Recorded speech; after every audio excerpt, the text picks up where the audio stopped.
Thank you very much, ladies and gentlemen. Thank you, Comrade Nubian, and welcome, brothers and sisters. Honorable Kabi, you are welcome. When I tell people we are international, they tend to agree with that. Welcome, friends from the media, and everybody else. Twagala okutwala okuwuliriza okwogera kwa His Excellency Robert Kyagulanyi Ssentamu olunaku olwaleero oluvannyuma lw'ebbanga eribadde liweererako ddala nga tewaliwo ntuula ku kibiina kya National Unity Platform e Makerere Kavule. Jjukira nti abadde yatambulamu nga yagenda ku mirimu gy'eggwanga emitongole. N'olwekyo olunaku olwaleero ye press conference gyasazeewo okuba nga ayagala okwogera ku nsonga eziri mu ggwanga Uganda ezibadde zijja zibeerawo mu mawulire. Abantu bazoogerako buli omu mu ngeri ye, naye nga bo bannakibiina kya National Unity Platform babadde tebavangayo kuzidiscussingako. Bw'atyo olwaleero akubye press conference n'asalawo okwogera ku bigenda mu maaso mu ggwanga, okulaga nti naye babadde babiraba nga bannakibiina, naye olw'okuba badde akyalina emirimu egimufuula bize nga tasobola kubyogerako. N'olwekyo kuno kwe kwogera kwe okw'olwaleero katuwulire ensonga zino butya bw'azoogeddeko ezigenda mu maaso mu ggwanga. A group of 18 people that are notoriously missing, that include comrades like Chibama and many others. We thank the people of Uganda that have relentlessly demanded for those people. We want to thank our parliamentary team led by the noble Honorable Matthias Mpuga for pushing so hard on that line. As you have noticed, the regime is at crossroads. You saw Madam Wangadia dismissing the issue and also complaining that we have refused to take this issue out of the media, out of public domain. We shall not stop. We want our people back. You also saw that in its desperate attempt to divert us, the regime, through their RDC in Kayunga, paraded a fake Martin Lukwago, claiming that Martin Lukwago, who has been missing for more than a year, had shown up.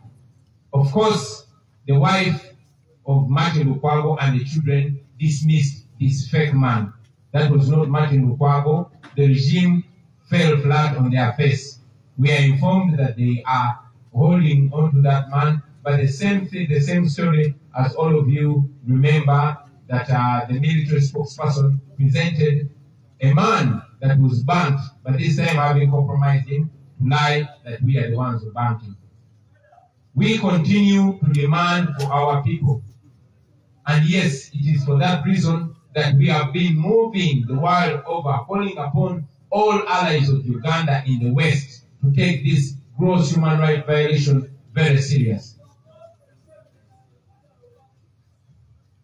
Thank you very much, man. So, ladies and gentlemen, just to remind you, we had the opportunity to document gross human rights violations that happened before, during, and after the 2021 election. And yes, we have a film, a documentary film, that's showing the real picture of Uganda to the international community. Not only that, but we have been knocking on various doors, demanding that the United States, the European Union, and all these other democracies across the world stop dealing with General Museveni as if they're dealing with a legitimate leader. We have singled out those regime people, the high-ranking military officials and officials in other institutions that are involved in gross human rights violations for targeted sanctions. I am happy to report that on top of people like Kari Kayihura, on top of people like Abel Kandiwo and Eweru, recently, Biabashaija, who hates prisons, was sanctioned. Now these sanctions, what do they mean? These people steal money, taxpayers' money from Uganda, and they are rich, they invest this money abroad. That's where they go for medical treatment, that's where they take their children for all that they need. And yes, they treat Uganda as a cemetery. But gladly with these sanctions, they and their families are sanctioned. They can not only they can not only they are not only blocked from traveling to those countries, but also their wealth is confiscated. On that list, there are notorious human rights violators like the one Christopher Damlia. Most of you that have been arrested and taken to CMI, you know the role that Christopher Damlia is playing in abducting and murdering our people. So we know that on that list, we have Christopher Damlia, we have people like Gugumayo, we have people like Namanya Napoleon, and all top and middle level officers in Museveni's government. We are focusing on them and we are calling on the international community to sanction these people. Probably when they know that there are repercussions for their actions, they will stop these gross human rights violations. Ladies and gentlemen, another issue I want to address is a recently passed supplementary budget. The regime pushed through their majority in parliament for an additional 3.5 trillion shillings. Now, what is this money for? This money is going to be spent on laughable things, among which are 2.7 billion for supervising the Ghost Lubowa Hospital project.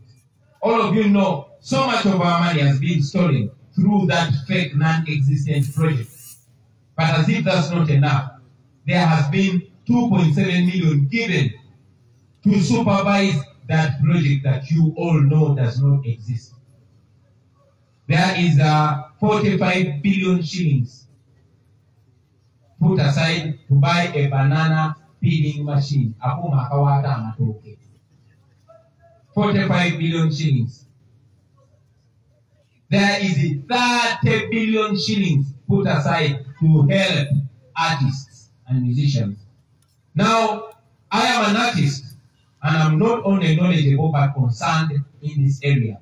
I know that we as the entertainment industry, we need support, but the support is not handouts.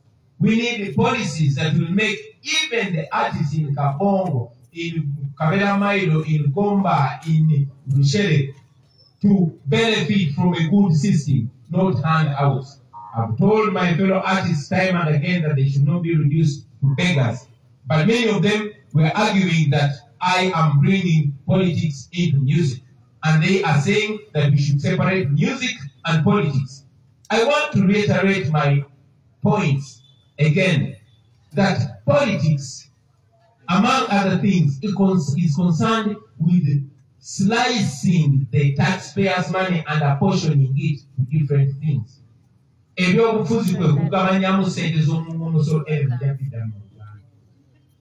So, this is how taxpayers' money is being apportioned. Artists have been demanding for a copyright law that will make sure we have policies that will protect artists, not giving them money. But this time around, because Museveni Museveni believes in, patronage, he believes in bribing, he has put that money aside, which money I am even sure is not going to reach the artists. The artists are only being used to steal money. And before long, you will see fights in the industry. You'll see so many of them silenced and compromised to support the regime because they will have committed crimes relating to corruption. Now, that is not the problem. The problem is here. First, there's a problem that out of that 3.5 trillion, 418 billion is going to Museveni's house. Now, this is a man that is already spending 2 billion shillings every day. However, that is not enough. Museveni needs another 418 billion to spend some more. Now, an even bigger problem comes here. On top of the 3.5 trillion, there was an addenda of 55 billion. Now, this sounds like a scandal, and it was important that I communicated to you, ladies and gentlemen. You remember that in the past supplementary budget last year, over 77 billion, members of parliament were each bribed with 40 million shillings. Many of them denied it, But yes, some of them actually spoke the truth that were given that money. This time they are giving every member of parliament 100 million shillings as a bribe to pass that supplementary. Let me repeat it for clarity. This time the regime is bribing every member of parliament with 100 million shillings of taxpayers' money in order to pass the supplementary budget. Now imagine 55 billion shillings just going out to members of parliament as a bribe. I want to use this opportunity to warn our members of parliament that we know about this and we have broken the news to the population. I have said it many times and I'm saying it today that I will always tell the truth and I will not defend or protect anybody that gets involved in this grand theft. We'll get details and maybe among questions. I'm very glad to have our Minister for Finance here. It would be a great thing if we would get opportunity to answer a few questions from you. But with that state of affairs, with the way our taxpayers' money is used, now you know, ladies and gentlemen, why our roads are in such a bad state. Now you know why our schools are in such. You know why the regime is trying to silence us. Now you know why the regime is trying to bring all manner of diversions in order to cover up for that. Now finally, ladies and gentlemen, I also want to take this opportunity to respond to the deliberate twisting of my comments during a BBC interview that I had in London. You heard regime propagandists have been trying as much as possible to twist my words, and I'm here to clarify on those words. First and foremost, my words were taken out of context on that BBC interview by those propagandists. I was in the United Kingdom after 10 years. Many of you already know that in 2013, I was banned from the UK for life, never again entering the UK because of the lyrics in one of the songs that I did. And in those lyrics, yes, I took responsibility because I actually called for the banning and killing of all homosexuals. I took responsibility, and yes, during that interview, I communicated that people grow and transform. And as a leader, I transformed from calling for the death and killing of people that differ from me. Regime propagandists tried as much as possible to twist my words, but again, still stand by my words because I am a leader. Which leader wants to be a leader of all people in the population, even those that are not like me? So I'm not calling for the killing of my children. So I am not calling for their killing. I also want you comrades to know that this issue has been turned from a moral issue to a political issue. The gay issue is used by Museveni's regime to play politics, and it's a political weapon. Now, you remember that he's the one that brought the law in 2014, and then through his proxies like Andrew Mwenda and Fox Odoi, repealed the law again. Now, whenever Museveni sees that he has no popular or political support, he picks up on something that he thinks will build him once again. You have seen him trying to use it against his opponents, and he continues to use it shamelessly. It's the same Museveni that tries to hook on our morality and on the children and to say it's in protection of children. But you all know that in the schools where our children are getting problems, who is the head, the ministry of education? That is Museveni's wife. The same challenge has been faced by many people who are raped and sodomized in CMI. We have had many cases of men that are arrested, tortured, and raped/sodomized in CMI under the watch of General Museveni. However, he again tries as much as possible to twist it around to blame it on opposition. Yes, I also mentioned when I was asked about some of my MPs that work with Museveni, and I said some of my MPs work with Museveni. Don't you know them? Don't you know that some of my MPs work with Museveni? You want me to mention them? You are mentioning them around Kagabo. Doesn't he work with Museveni? Isn't he a Wagapi? Doesn't he work with Museveni? Some you know them, some you don't know them yet. Thank you very much. Those are the ways I'm going Baseboni banyabo, nsonyi sokufuna omukisa guno okwogerako nammwe. Njagala okwogera ku nsonga nnya zokka. Ensonga esooka ey'abantu baffe abaawambibwa, abaasibwa, abatalabikako. Tukyabanja abantu baffe, tetunnalekeraawo. Abantu baffe baabuzibwawo. Njagala okwebaza parliamentary team yaffe ekulemberwa Honorable Mpuuga olw'okuteekawo amaanyi mu parliament okubanja abantu baffe n'okugifuula ensonga eyo ey'okubanja abantu baffe, era tetugenda kulekeraawo.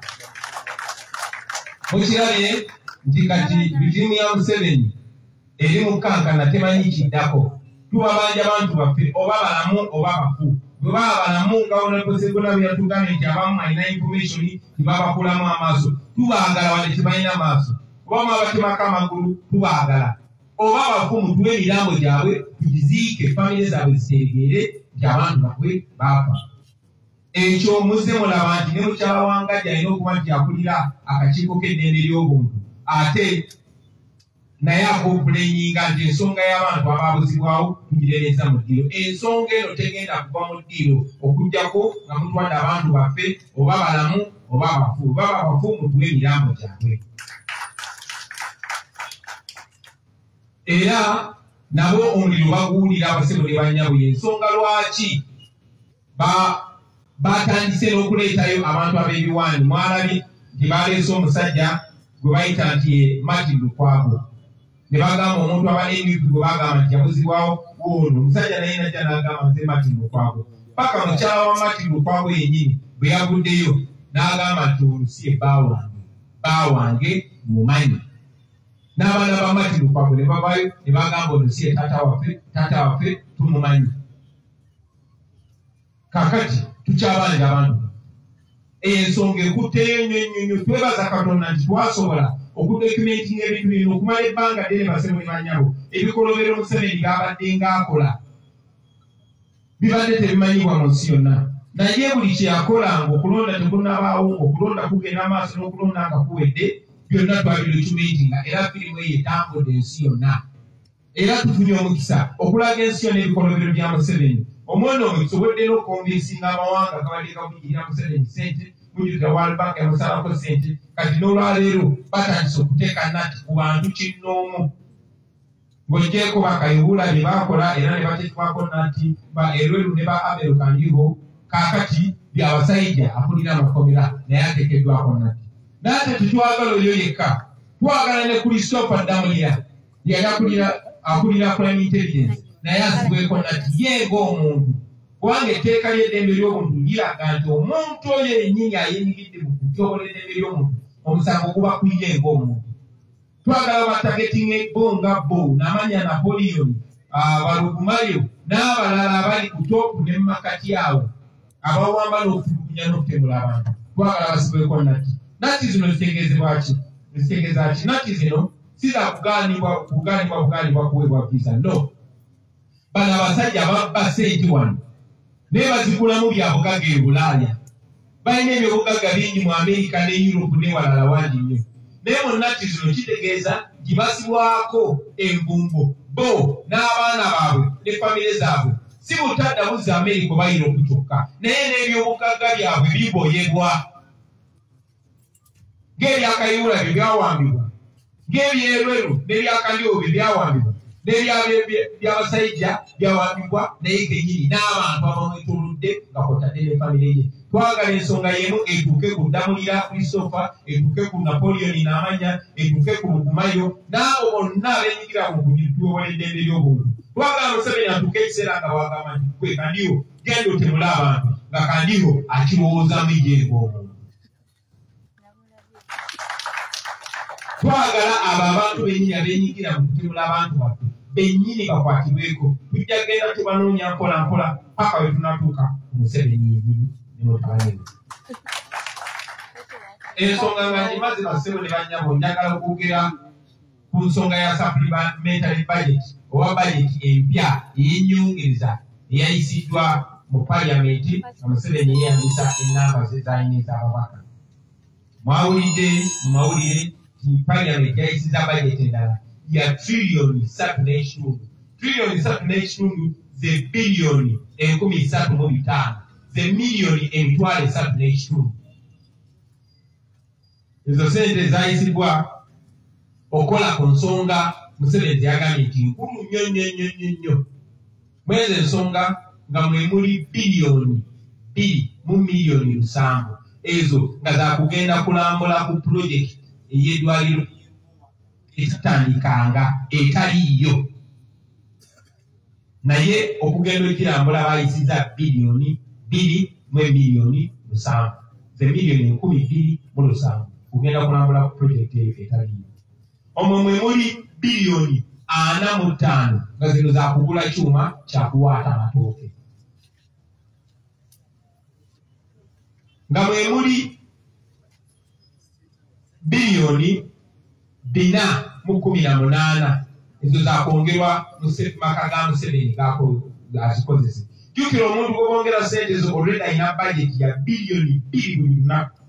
Buli lunaku akozesa miliyoni 12,000 naye tezimala, bamwongeddeko biliyoni 418. Ekyo kyandibadde kikyali awo. Ne bayisizza ne biliyoni 30 nga za kuwa abayimbi. Okumala ebbanga ddene abayimbi babadde bakabira ekintu kimu, copyright law oba etteeka erikwatagana ku biyiiye, nga tulowooza nti nga amawanga gonna agaakulaakulana, Nigeria, South Africa, America, gavumenti ekwata sente n'eziwa abayimbi, wabula eteekawo amateeka agabakuuma agamakinga sure nti bafuna mu mulimu gwabwe.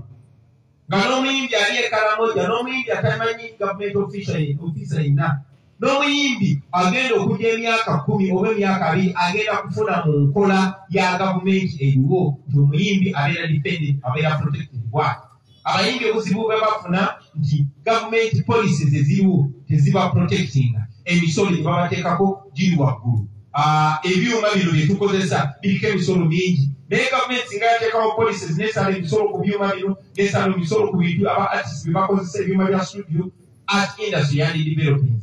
Naye kubanga Museveni ye akkiririza mu kugulirira, afunamu abayimbi batono n'abayita abawe sente basobola obazirye babeere n'omusango gwa corruption kati basobola kukwasalya kamwake kwogera ku kikyamu. Bw'ati bwe yakoze, maze ebbanga nasaba abayimbi bannange obutabeera babeega, obutabeera basaliiza, wabula bateekebwawo amateeka agabafuula nabo boosi bo n'abaana baabwe n'abazzukulu. Muwulidde bayimbi bannaffe bangi nga babadde nga bakaayana bagamba Bobi Wine aleeta ebyobufuzi mu music, twawule music n'ebyobufuzi. Naye mbadde nga bagamba nti politics kye ki? Politics y'entematema ya ssente z'omusolo, entematema y'ebyobugagga by'eggwanga, na ki kigenda kukola kitya? Kati yeno entematema bakozesa bano okubba, kubanga buno obubbi, guno omunyago. Abayimbi tebeetaaga ye copyright law, teweetaaga bagulira, teweetaaga power sente, just weetaaga kusupportinga ebirowoozo ebibasula. Kyanaku si kye kyakoleddwa, era mwalabye nti biliyoni 30 ezono sente zizimba eddwaliro erisinga erya Kidudu nga byanga kuliko n'ennyumba z'abasawo. Kaakati bayimbi bannange mwalidde eddwaliro ly'Ekidudu ddamba tubayozaayoza. Naye njagala okubategeeza nti tewali muwendo gwa ssente gwe bagenda bawa basenga bammwe ne bannyinammwe basobole okufuna obujjanjabi obulungi. Tewali muwendo gwa ssente gwe bagenda bawa enguudo zammwe zitereere. Tewali muwendo gwa ssente gwe bagenda bawa abaana bammwe basomere mu masomero amalungi. Wabula ssente y'omusolo erina kukola ebyo bigenda okutaasa buli artist ne bali banna abalala kubanga aba artist tuli banjawulo mu society. Museveni yabulira abayimbi kubanga amanyi Bobi Wine yava mu bayimbi era kisoboka okusikulayo omuyimbi omulala. Ayagala abayimbi bonna abazibe omumwa era buli muntu akuliisa embuzi abaakutaddeko akakwate nga tokyasobola kwogera mazima. Ndi musanyufu tulina aba artist bangi abaagala okutunda obwongo bwabwe. Basaba nammwe muleke kutunda bwongo bwammwe kubanga bino bali mbasasula naye bagula biseera byammwe bya maaso bali abaana bammwe n'abazzukulu. Mutematema yesente z'omusolo basebo ne bannyabo kibalaga lwaki enguudo zaffe ziri mu mbeera eyo. Kibalaga lwaki amalwaliro gaffe gali mu mbeera eyo. Tumwami Museveni omulama omukulu kati bw'akwekumira mu buyinza si kutereeza mbeera mu Uganda oba bulamu bw'abantu. Mpozi n'ensonga esemberayo ddala basebo ne bannyabo ndyoke twaniriza ebibuuzo ebimu ye interview yange gye nakoze ku BBC eyakyusiddwa nga baagala okubuzaabuza ebigambo byange bitegeeze ekirala.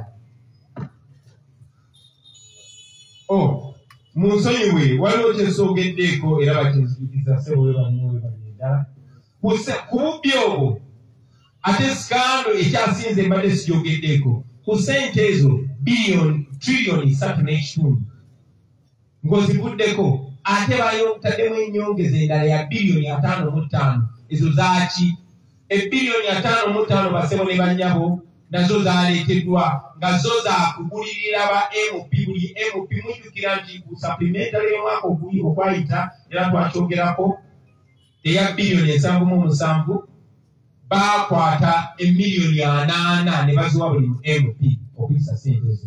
Muzijjukira bulungi nnyo. Abamu baazigaana abamu ne bazikiriza. Kati ku mulundi guno buli MP bamuwadde oba bamuteereddewo miliyoni 10. Nkiddamu buli MP okuyisa ssente zino kubanga mumanyi tezirina mulamwa kubanga bamanyi nti za bubbi. Naye ba MP nabo okubeera part of this theft nabo okubeera abamu mu bunjaguluzi buno buli MP bamuwadde oba bamutaddeko omutemwa gwa miliyoni 10 ze miliyoni 5.5 kwega mu bufunze amala ze bilioni 5.5 mu bufunze ge malwaliro g'ekirudde 2 bagawadde ba MP bagalye basobole okusikira ensonga eno. Njagala okutwala omukisa guno okuwoninga ba MP baffe bonna ti buno obubbi twabutegedde ne zino ssente twasengedde Museveni azirese zisobole okubasirisa. MP eno wa National Unity Platform oba ow'enkyukakyuka oba erina agamba nti akolera abantu twagala okulabula nti tugwenyigira mu bubbi buno kubanga tujja kukulabisa.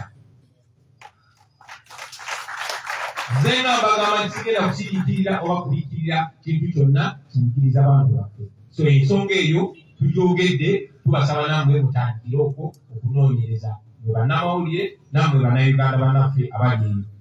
So ensonga esemberayo ddala y'ensonga ya interview yange gye nakola ku BBC. Abapropagandisi ba regime ya Museveni gye baayagala okukyusa ebigambo byange ate okubivunula ekifulanenge.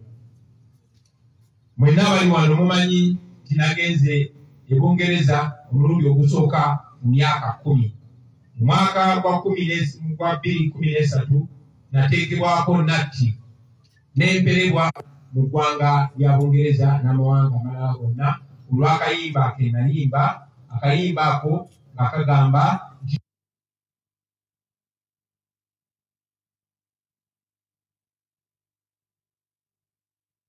nateekebwako natti n'emperebwa mu ggwanga lya Bungereza n'amawanga amalala gonna olw'akayimba ke nayimba. Akayimba ako nga kagamba